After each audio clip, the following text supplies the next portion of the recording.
Harry Potter and the Chamber of Secrets, Chapter 10, The Rogue Bludger.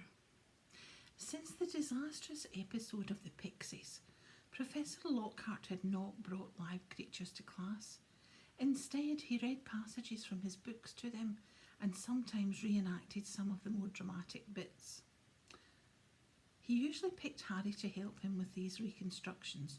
So far, Harry had been forced to play a simple Transylvanian villager whom Lockhart had cured of a babbling curse, a yeti with a head cold, and a vampire who'd been able to eat anything except lettuce since Lockhart had dealt with him.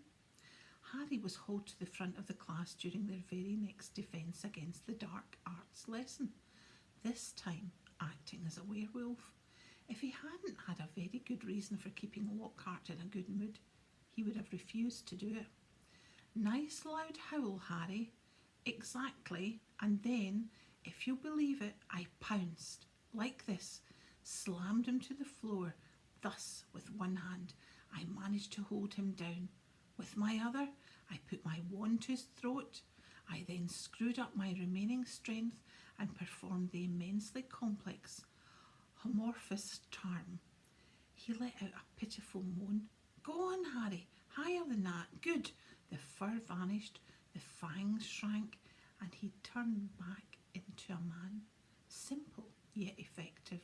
And another village will remember me forever as the hero who delivered them from the monthly terrors of the werewolf attacks.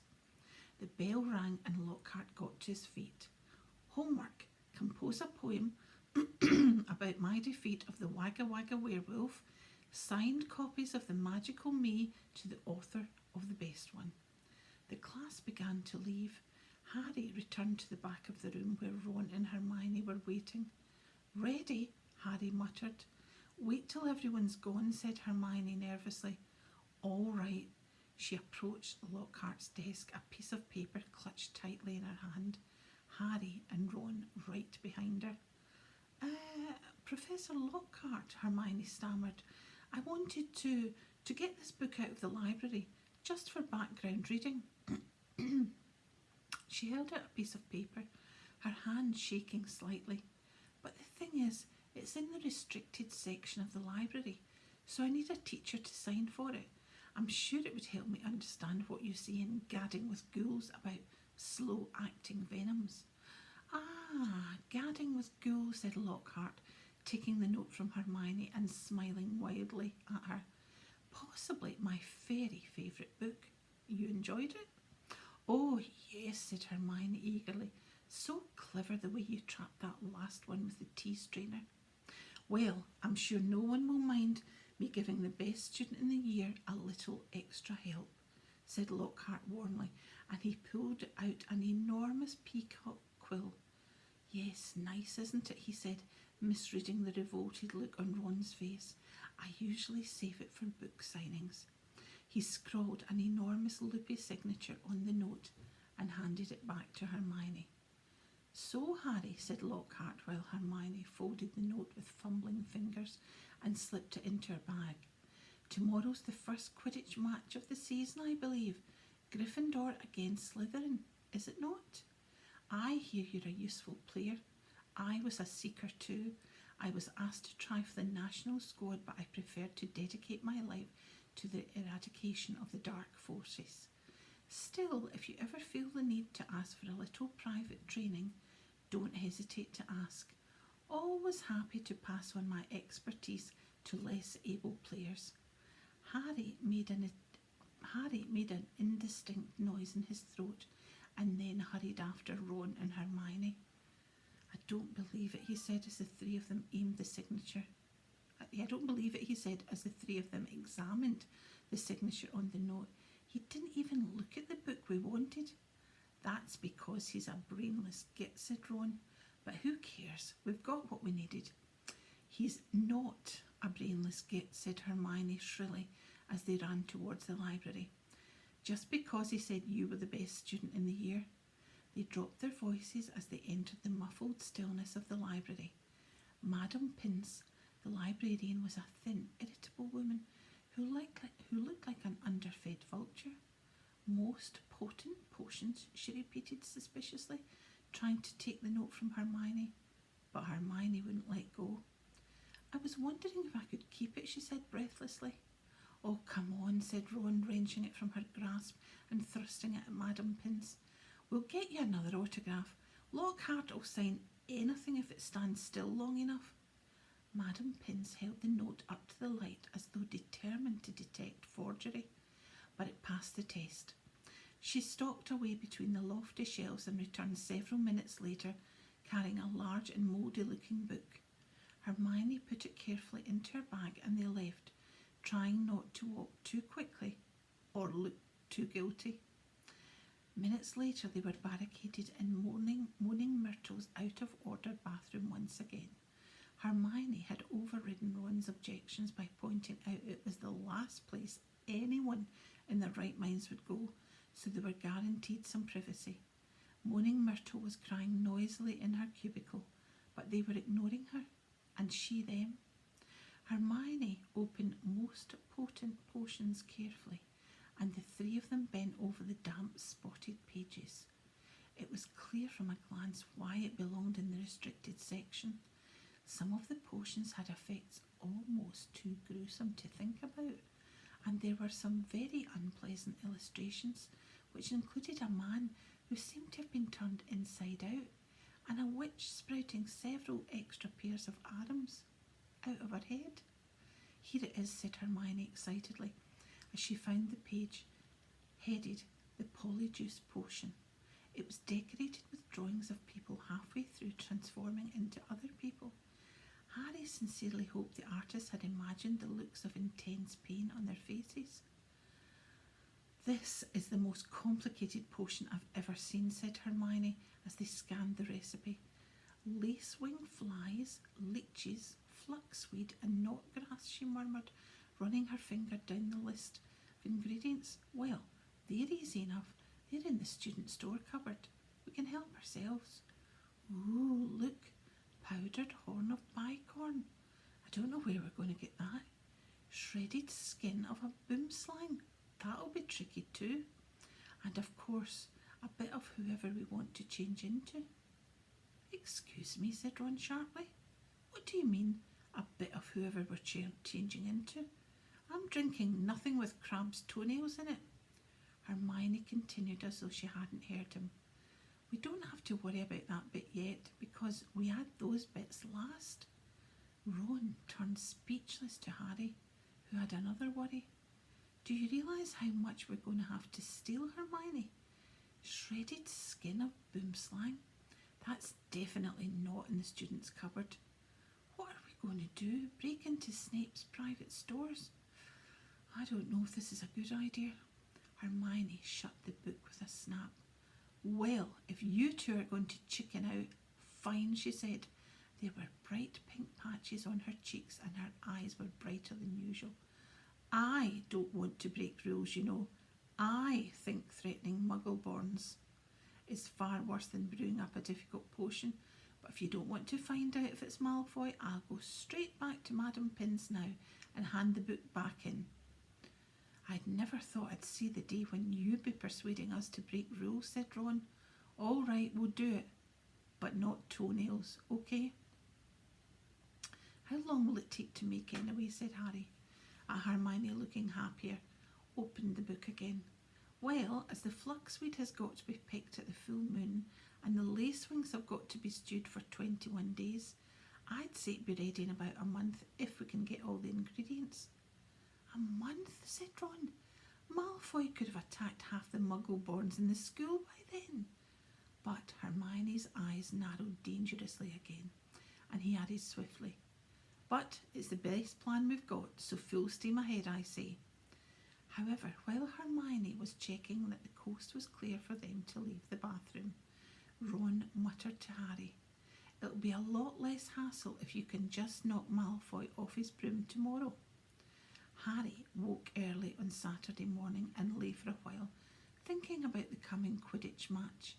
He was nervous, mainly at the thought of what Wood would say if Gryffindor lost, but also at the idea of facing a team mounted on the fastest racing brooms gold could buy.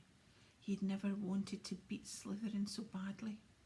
After half an hour of lying there with his insides churning, he got up, dressed, and went down to breakfast early, where he found the rest of Gryffindor team huddled at the long empty table, all looking uptight and not speaking much. As 11 o'clock approached, the whole school started to make its way down to the Quidditch stadium. It was a muggy sort of day with a hint of thunder in the air. Ron and Hermione came hurrying over to wish Harry good luck as he entered the changing rooms. The team pulled on their scarlet Gryffindor robes, then sat down to listen to Wood's usual pre-match pep talk. Slytherin have better brooms than us, he began. No point in denying it, but we've got better people on our brooms. We've trained harder than they have. We've been flying in all weathers. Too true, muttered George Weasley, and I haven't been properly dry since August, and we're going to make them rue the day they let out that little bit of slime, Malfoy, by his way onto the team. Chest heaving with emotion, Wood turned to Harry. It'll be down to you, Harry, to show them that a seeker has got to have something more than a rich father. Get to that snitch before Malfoy or die trying. Because we've got to win today, Harry, we've got to. So, no pressure, Harry, said Fred, winking at him. As they walked out onto the pitch, a roar of noise greeted them, mainly cheers because Ravenclaw and Hufflepuff were anxious to see Slytherin beaten. But the Slytherins in the crowd made their boos and hisses heard too. Madam Hooch, the Quidditch teacher, asked Flint and Wood to shake hands, which they did, giving each other threatening stares and gripping rather harder than was necessary. On my whistle, said Madam Hooch. 3, 2, 1. With a roar from the crowd to speed them upwards, the 14 players rose towards the leaden sky. Harry flew higher than any of them, squinting around for the snitch. All right there, Scarhead, yelled Malfoy, shooting underneath him as though to show off the speed of his broom. Harry had no time to reply. At that very moment, a heavy black bludger came pelting towards him. He avoided it so narrowly that it felt it ruffle his hair as it passed. Close one, Harry, said George, streaking past him, with his club in his hand, ready to knock the bludger back towards a Slytherin. Harry saw George give the bludger a powerful whack in the direction of Adrian Pusey, but the bludger changed direction in midair and shot straight for Harry again. Harry dropped quickly to avoid it, and George managed to hit it hard towards Malfoy. Once again the bludger swerved like a boomerang and shot at Harry's head. Harry put on a burst of speed and zoomed towards the other end of the pitch. He could hear the bludger whistling along behind him. What was going on?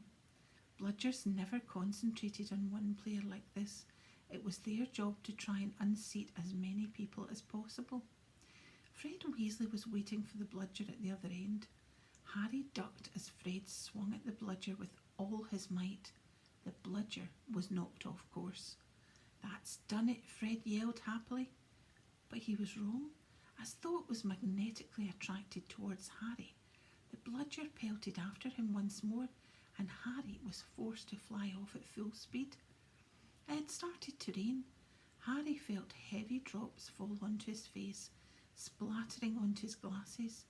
He didn't have a clue what was going on in the rest of the game until he heard Lee Jordan, who was commentating, say, Slytherin lead 60 points to 0. The Slytherin superior brooms were clearly doing their jobs, and meanwhile the mad bludger was doing all it could to knock Harry out of the air. Fred and George were flying so close to him on either side that Harry could see nothing at all except their flailing arms, and had no chance to look for the snitch, let alone catch it. Someone's tampered with this bludger, Fred grunted, swinging his bat with all his might at it as it launched a new attack on Harry. We need time out, said George, trying to signal to Wood and stop the bludger breaking Harry's nose at the same time. Wood had obviously got the message. Madam Hooch's whistle ran out, and Harry, Fred and George dived for the ground, still trying to avoid the mad bludger. What's going on? Said Wood as the Gryffindor team huddled together while Slytherins in the crowd jeered. "We're being flattened. Fred, George, where were you when that bludger stopped Angelina scoring?" "We were 20 feet above her, stopping the other bludger murdering Harry," said George. "Someone's fixed it. It won't leave Harry alone. It hasn't gone for anyone else all game. The Slytherins must have done something to it." "But the bludgers have been locked in Madam Hooch's office since our last practice, and there was nothing wrong with them then," said Wood anxiously. Madam Hooch was walking towards them. Over her shoulder, Harry could see the Slytherin team jeering and pointing in his direction. "Listen," said Harry, as she came nearer and nearer. "With you two flying around me all the time, the only way I'm going to catch the snitch is if it flies up my sleeve. Go back to the rest of the team and let me deal with the rogue one." "Don't be thick," said Fred. "It'll take your head off." Wood was looking from Harry to the Weasleys. "Oliver, this is mad," said Alicia Spinnet angrily. "You can't let Harry deal with that thing on his own. Let's ask for an inquiry." "If we stop now, we'll have to forfeit the match," said Harry, "and we're not losing to Slytherin just because of a mad bludger. Come on, Oliver, tell them to leave me alone." "This is all your fault," George said angrily to Wood. "Get the snitch or die trying. What a stupid thing to tell him." Madam Hooch had joined them. "Ready to resume play?" she asked Wood. Wood looked at the determined look on Harry's face. "All right," he said. "Fred, George, you heard Harry. Leave him alone and let him deal with the bludger on his own." The rain was falling more heavily now. On Madam Hooch's whistle, Harry kicked hard into the air and heard the telltale whoosh of the bludger behind him. Higher and higher Harry climbed. He looped and swooped, spiralled and zigzagged and rolled. Slightly dizzy, he nevertheless kept his eyes wide open. Rain was speckling his glasses and ran up his nostrils as he hung upside down, avoiding another fierce dive from the bludger. He could hear laughter from the crowd. He knew he must look very stupid, but the rogue bludger was heavy and couldn't change direction as quickly as who could. He began a kind of roller coaster ride around the edges of the stadium, squinting through the silver sheets of rain to the Gryffindor goalpost, where Adrian Pusey was trying to get past Wood. A whistling in Harry's ear told him the bludger had just missed him again. He turned right over and sped in the opposite direction. "Training for the ballet, Potter?" yelled Malfoy, as Harry was forced to do a stupid kind of twirl in mid-air to dodge the bludger. Off Harry fled, the bludger trailing a few feet behind him, and then, glaring back at Malfoy in hatred, he saw it, the golden snitch. It was hovering inches above Malfoy's left ear, and Malfoy, busy laughing at Harry, hadn't seen it. For an agonising moment Harry hung in mid-air, not daring to speed towards Malfoy in case he looked up and saw the snitch. Wham! He had stayed still a second too long. The bludger had hit him at last, smashed into his elbow, and Harry felt his arm break. Dimly, dazed by the searing pain in his arm, he slid sideways on his rain-drenched broom, one knee still crooked over it, his right arm dangling uselessly at his side. The bludger came pelting back for a second attack, this time aiming at his face. Harry swerved out of the way, one idea firmly lodged in his numb brain: get to Malfoy. Through a haze of rain and a pain, he dived for the shimmering, sneering face below him and saw its eyes widen with fear. Malfoy thought Harry was attacking him. "What the—" he gasped, careering out of Harry's way. Harry took his remaining hand off the broom and made a wild snatch. He felt his fingers close on the cold snitch, but was now only gripping the broom with his legs, and there was a yell from the crowd below as he headed straight for the ground, trying hard not to pass out. With a splattering thud, he hit the mud and rolled off his broom. His arm was hanging at a very strange angle. Riddled with pain, he heard, as though from a distance, a good deal of whistling and shouting. He focused on the snitch clutched in his good hand. "Aha," he said vaguely, "we've won." And then he fainted. He came round, rain falling on his face, still lying on the pitch with someone leaning over him. He saw a glitter of teeth. "Oh no, not you," he moaned. "Doesn't know what he's saying," said Lockhart loudly to the anxious crowd of Gryffindors pressing round them. "Not to worry, Harry, I'm about to fix your arm." "No," said Harry, "I'll keep it like this, thanks." He tried to sit up, but the pain was terrible. He heard a familiar clicking noise nearby. "I don't want a photo of this, Colin," he said loudly. "Lie back, Harry," said Lockhart soothingly. "It's a simple charm I've used countless times." "Why can't I go to the hospital wing?" said Harry through clenched teeth. "He should really, Professor," said Muddy Wood, who couldn't help grinning even although his seeker was injured. "Great capture, Harry. Really spectacular. Your best yet, I'd say." Through the thicket of legs around him, Harry spotted Fred and George Weasley wrestling the Rogue Bludger into a box. It was still putting up a terrible fright. "Stand back," said Lockhart, who was rolling up his jade green sleeves. "No, don't," said Harry weakly. But Lockhart was twirling his arm and a second later had directed it straight at Harry's arm.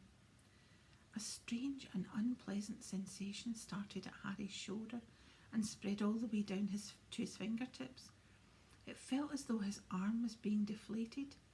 He didn't dare look at what was happening. He had shut his eyes, his face turned away from his arm. But his worst fears were realised as the people above him gasped and Colin Creevey began clicking away madly. His arm didn't hurt anymore, but nor did it feel remotely like an arm. "Ah," said Lockhart, "yes, well that can sometimes happen, but the point is the bones are no longer broken. That's the thing to bear in mind. So Harry, just toddle up to the hospital wing. Ah, Mr. Weasley, Miss Granger, would you escort him, and Madame Pomfrey will be able to tidy you up a bit." As Harry got to his feet, he felt strangely lopsided. Taking a deep breath, he looked down at his right side. What he saw nearly made him pass out again. Poking out of the end of his robes was what looked like a thick, flesh-coloured rubber glove. He tried to move his fingers. Nothing had happened. Lockhart hadn't mended Harry's bones. He had removed them. Madame Pomfrey wasn't at all pleased. "You should have come straight to me," she raged, holding up the sad, limp remainder of what half an hour before had been a working arm. "I can mend bones in a second, but growing them back—" "You will be able to, won't you?" said Harry desperately. "I'll be able to, certainly, but it will be painful," said Madame Pomfrey grimly, throwing Harry a pair of pyjamas. "You'll have to stay the night." Hermione waited outside the curtain drawn around Harry's bed while Ron helped him into his pyjamas. It took a while to stuff the rubbery, boneless arm into a sleeve. "How can you stick up for Lockhart now, Hermione, eh?" Ron called through the curtain as he pulled Harry's limp fingers through the cuff. If Harry had wanted deboning, he would have asked. "Anyone can make a mistake," said Hermione, "and it doesn't hurt anymore, does it, Harry?" "No," said Harry, "but it doesn't do anything else either." As he swung himself onto the bed, his arm flapped pointlessly. Hermione and Madame Pomfrey came round the curtain. Madame Pomfrey was holding a large bottle of something called Skelligro. "You're in for a rough night," she said, pouring out a steaming beakerful and handing it to him. "Regrowing bones is a nasty business." So was taking the Skelligro. It burned Harry's mouth and throat as it went down, making him cough and splutter.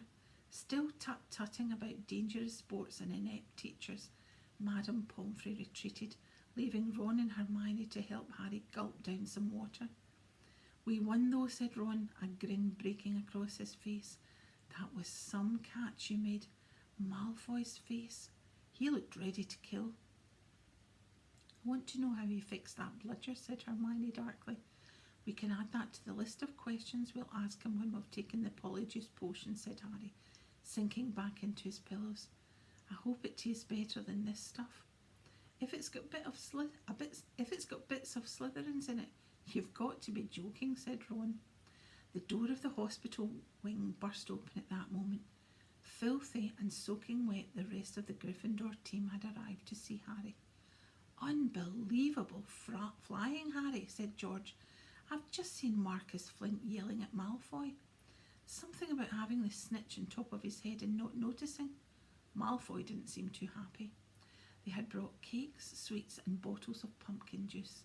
They gathered around Harry's bed and were just getting started on what promised to be a good party when Madame Pomfrey came storming over, shouting, "This boy needs rest. He's got 33 bones to regrow. Out! Out!" And Harry was left alone with nothing to distract him apart from the stabbing pains in his limp arm. Hours and hours later, Harry woke quite suddenly in the pitch blackness and gave a small yelp of pain. His arm now felt full of large splinters. For a second he thought it was that had woken him. Then, with a thrill of horror, he realised that someone was sponging his forehead in the dark. "Get off!" he said loudly, and then, "Dobby!" The house elf's goggling tennis ball eyes were peering at Harry through the darkness. A single tear was running down his long pointed nose. "Harry Potter came back to school," he whispered miserably. "Dobby warned and warned Harry Potter. Ah, sir, why didn't you heed Dobby? Why didn't Harry Potter go back home when he missed the train?" Harry heaved himself up on his pillows and pushed Dobby's sponge away. "What are you doing here, and how did you know I missed the train?" Dobby's lip trembled and Harry was seized by a sudden suspicion. "It was you," he said slowly. "You stopped the barrier, letting us through." "Indeed, yes, sir," said Dobby, nodding his head vigorously, ears flapping. Dobby hid and watched for Harry Potter and sealed the gateway, and Dobby had to iron his hands afterwards. He showed Harry 10 long bandaged fingers. But Dobby didn't care, sir, for he thought Harry Potter was safe, and never did Dobby dream that Harry Potter would get to the school another way. He was rocking backwards and forwards, shaking his ugly head. Dobby was so shocked when he heard Harry Potter was back at Hogwarts, he let his master's dinner burn. Such a flogging Dobby never had, sir. Harry slumped back into his pillows. "You nearly got Ron and me expelled," he said fiercely. You'd better clear off before my bones come back, Dobby, or I might strangle you." Dobby smiled weakly. "Dobby is used to death threats, sir. Dobby gets them 5 times a day at home."